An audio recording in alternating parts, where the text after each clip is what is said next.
कृपा hair tonic, आयुर्वेदिक औषधी वनस्पतींचे परिपूर्ण मिश्रण, 100% आयुर्वेदिक. लाखो करोडो रुपये खर्च करून सिंधुदुर्गातील रेल्वे स्टेशन अद्ययावत करण्यात आली.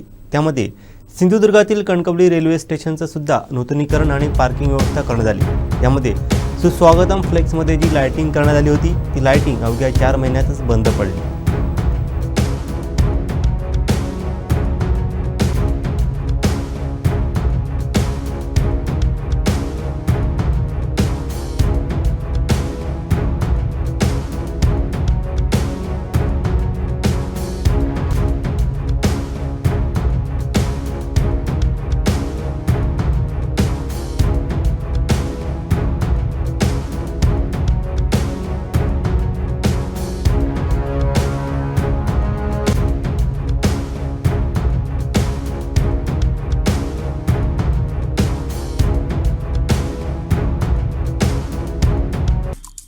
आमचे दिवसभरातले सर्व अपडेट्स, ताज्या घडामोडी आणि थेट लाईव्ह पाहण्यासाठी सबस्क्राईब करा, लाईक करा कोकणचं नंबर 1 महा चॅनल कोकण 7 लाईव्हचं YouTube चॅनल.